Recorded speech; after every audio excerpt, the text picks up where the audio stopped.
আমি প্রতিজ্ঞা করেছিলাম, ওয়াদা দিয়েছিলাম, আমি যদি নির্বাচিত হই তাহলে 14 গ্রামে আর কোনো রক্ত ঝরবে না। আমি চেষ্টা করেছিলাম সে ওয়াদা রক্ষা করার জন্য। আমার সময় কোনো রাজনৈতিক হত্যাকাণ্ড হয়নি।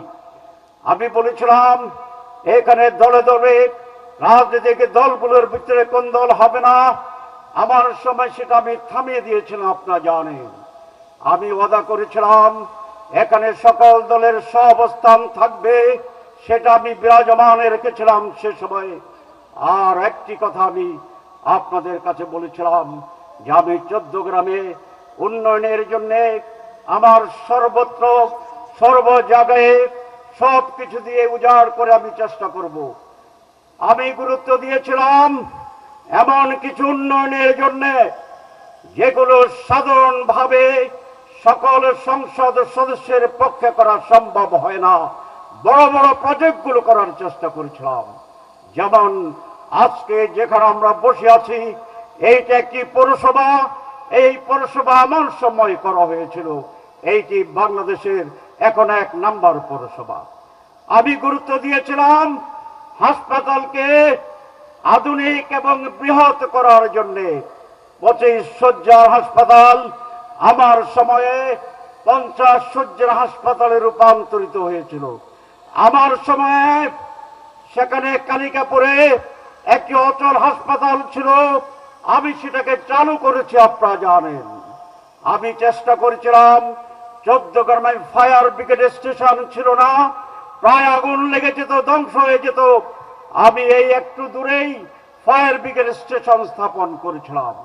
আমি চেষ্টা করেছিলাম 14 গ্রামে ডিজিটাল টেলিফোন ছিল না, আমার সময়ে 1000 লাইনের ডিজিটাল টেলিফোন ব্যবস্থা চালু করেছি আমি আল্লাহর মেহেরবানিতে।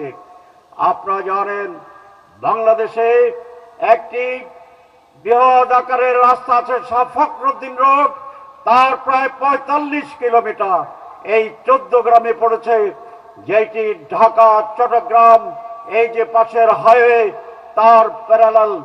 বাংলাদেশের আমাদের নিরাপত্তা, ব্যবসা, এই দুটো দিক থেকেই ওই রোডটি অত্যন্ত গুরুত্বপূর্ণ। কারণ আমরা বর্ডার এলাকার মানুষ।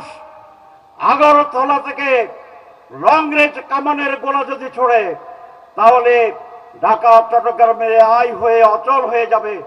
সেই জন্যে ক্যাপিটাল রাজধানী ঢাকা আর কমার্শিয়াল রাজধানী চিটাগের ভিতরে সংযোগ স্থাপনের জন্য এই হাইওয়ের প্যারালাল হচ্ছে ফখরুদ্দিন রোড। আমি বিশেষ গুরুত্ব দিয়ে ওয়ার্ল্ড ব্যাংক থেকে ফান্ড স্যাংশন করে 45 কিলোমিটারের ফখরুদ্দিন রোডকে পাকা করেছিলাম, আপনারা জানেন। আমি প্রথম বাংলাদেশের ভিতরে সবচেয়ে বেশি বিদ্যুৎ সংযোগ করেছি 375 কিলোমিটার এই 14 গ্রামে। সংগ্রামী ভাইরা, এর মাঝখানে 14 গ্রামে কি হয়েছিল আপনারা জানেন। কিন্তু এবার যখন পট পরিবর্তন হয়, 22শে জুলাই আমাকে অ্যারেস্ট করা হয়েছিল। 5 আগস্ট যখন পট পরিবর্তন হয়েছে, জেলখানায় আমাদেরকে ফোন দেওয়া হয়েছিল কথা বলার জন্য। আমি প্রথম ফোন করেছি 14 গ্রামে, কারণ আমি জানি এর আগের আমলে যেভাবে হত্যাকাণ্ড হয়েছিল, বাড়িঘর আগুন দেওয়া হয়েছিল, মানুষ প্রতিহিংসা পরায়ণ হতে পারে। আমি সেই জন্য প্রথম ফোন করে বলেছি আমার নেতাদেরকে, 14 গ্রামের আকাশে আমি কোনো ধোঁয়া দেখতে চাই না, কোনো প্রতিশোধ দেওয়া যাবে না, কোনো হামলা করা যাবে না, কোনো আগুন দেওয়া যাবে না। আলহামদুলিল্লাহ কোন উচ্ছৃঙ্খল আচরণ প্রতিশোধ 14 গ্রামে নেওয়া হয় না। আপনারা সাক্ষী আছেন তো নাকি? আমাদের বন্ধুরা সাক্ষী দেবেন, তারা ভালো আছেন, নিরাপদ আছেন।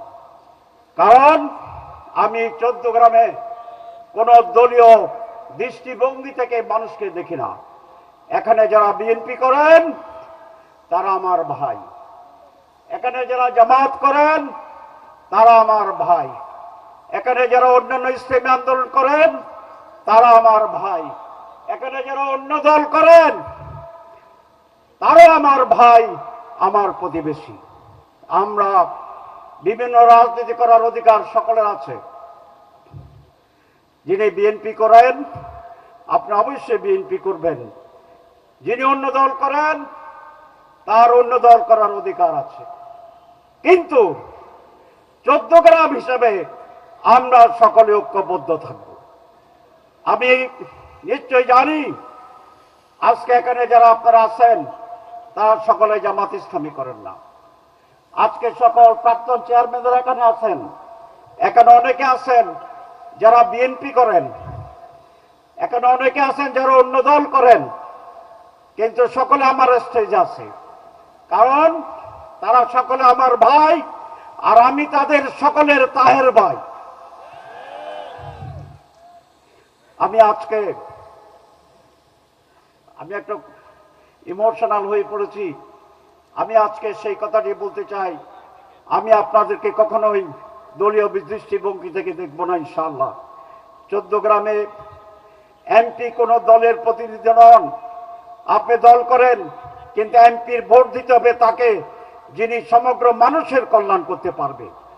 আমি বিশ্বাস করি যদি আপনারা মনে করেন আমার অতীতের কর্মকাণ্ড, বর্তমান রাজনৈতিক অবস্থান সবকিছু মিলে আমি সমগ্র 14 গ্রামের মানুষের দল মতের ঊর্ধ্বে উঠে কল্যাণ করতে সক্ষম হব ইনশাআল্লাহ, তাহলে আমি সকল দলের সকলের ভোট চাওয়ার অধিকার রাখি, আমি বিশ্বাস করি ইনশাআল্লাহ।